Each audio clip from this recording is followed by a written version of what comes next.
민수기 32장 8절 15절 제목 하나님을 온전히 따르라.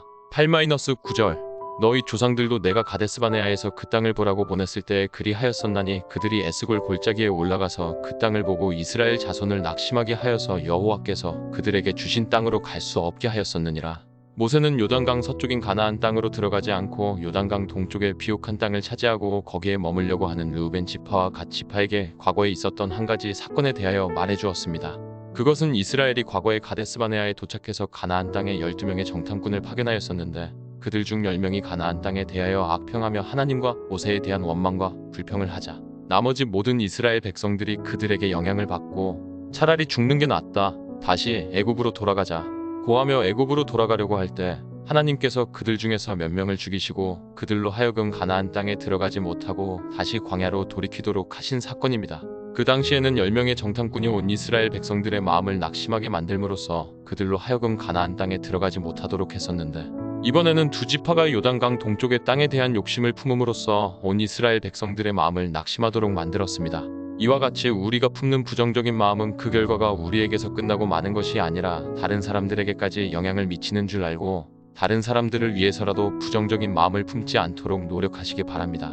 그 대신 여호수아와 갈렙이 품었던 긍정적인 마음, 하나님의 마음을 품기 위하여 노력하시기 바랍니다. 그럴 때 하나님께서는 모든 사람들이 다 심판을 받는 그 자리에서도 하나님의 마음을 품는 우리를 건져내 주시고 그런 우리를 복되고 형통한 길로 인도해 주실 것입니다.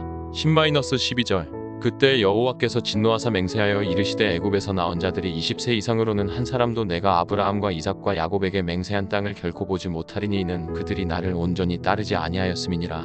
그러나 그나스 사람 여분네의 아들 갈렙과 눈의 아들 여호수아는 여호와를 온전히 따랐느니라 하시고 여기에 보면 정확하게 대조적인 두 말씀이 있는데 그것은 하나님을 온전히 따르지 않았다는 말씀과 하나님을 온전히 따랐다는 말씀입니다. 하나님을 온전히 따랐다는 말씀의 원래의 의미는 하나님을 따르는 것으로 가득 채워서 하나님을 만족시켜드렸다 입니다. 여호수아와 갈렙의 마음은 늘 하나님을 따르고자 하는 생각으로 가득 차 있었음을 우리는 알 수 있습니다. 그들의 마음이 늘 그 상태로 있으니까 그들은 하나님의 인도를 따라가지 않을 수 없었습니다. 반대로 이스라엘 백성들의 마음에는 하나님을 온전히 따르고자 하는 생각이 전혀 없었습니다. 그들의 마음은 현재 그들이 만난 상황을 따라가고자 하는 생각으로만 가득 차 있었습니다. 그래서 그들은 하나님의 인도보다는 그들 자신의 생각을 따라가기를 원하였으며 현재 그들이 만난 상황에 맞추어서 살아가기를 원하였습니다. 그래서 그들의 생각은 하나님의 생각과 일치할 때가 별로 없었으며 그런 그들의 상태를 오늘 본문은 이렇게 말씀한 것입니다. 11절 그들이 나를 온전히 따르지 아니하였음이니라. 그 결과가 무엇입니까? 하나님을 온전히 따르지 않은 결과가 무엇입니까? 그 결과를 13절에서 이렇게 말씀하고 있습니다.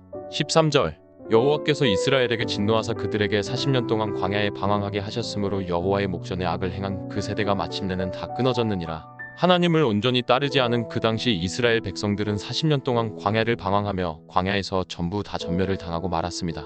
바로 이것이 우리가 하나님의 인도를 온전히 따르지 않고 우리 생각대로 그리고 우리가 만난 상황에 맞추어서 산 결과입니다. 그것은 자기도 망하고 다른 사람들까지 함께 망하게 하는 것입니다. 그러나 자기의 생각을 부인하고 철저하게 하나님의 인도만 따라갔던 여호수아와 갈렙은 광야에서 태어난 이스라엘 제2세대들과 함께 가나안 땅에 들어갔습니다.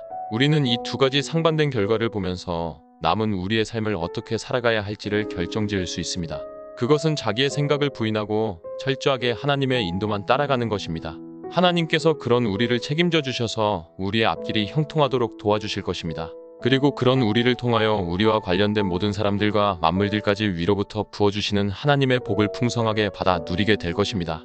14-15절 보라 너희는 너희의 조상의 대를 이어 일어난 죄인의 무리로서 이스라엘을 향하신 여호와의 노를 더욱 심하게 하는도다. 너희가 만일 돌이켜 여호와를 떠나면 여호와께서 다시 이 백성을 광야에 버리시리니 그리하면 너희가 이 모든 백성을 멸망시키리라.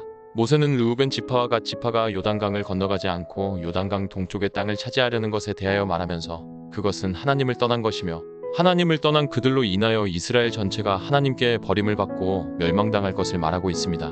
이것과 관련하여 다윗이 자기 아들 솔로몬이 자기를 이어서 이스라엘의 왕위에 오를 때 솔로몬에게 했던 말 중에서 이런 말이 있습니다. 역대상 28:9 내 아들 솔로몬아 너는 내 아버지의 하나님을 알고 온전한 마음과 깊은 뜻으로 섬길지어다. 여호와께서는 모든 마음을 감찰하사 모든 의도를 아시나니 내가 만일 그를 찾으면 만날 것이요 만일 내가 그를 버리면 그가 너를 영원히 버리시리라. 여기에 보면 솔로몬이 하나님을 찾으면 하나님께서 그를 만나 주실 것이며 솔로몬이 하나님을 버리면 하나님께서도 그를 영원히 버리신다고 말씀하고 있습니다. 우리는 우리의 생사와 복을 책임질 수 없습니다. 우리의 생사와 복을 책임질 수 있는 유일하신 분은 하나님이십니다. 즉 생사와 복의 주권자는 하나님이시라는 말입니다. 그러므로 그 하나님과 함께 할 때만 우리와 함께 하시는 하나님으로 인하여 복을 받게 될 것이며 그 하나님을 떠날 때 우리가 원하지 않는 불행한 결과를 맺게 되는 줄 아시고 하나님을 가까이 하기 위하여 최선을 다하시기를 바랍니다. 그 하나님께서 늘 우리와 함께 하셔서 우리에게 풍성한 은혜와 축복으로 갚아주실 것입니다.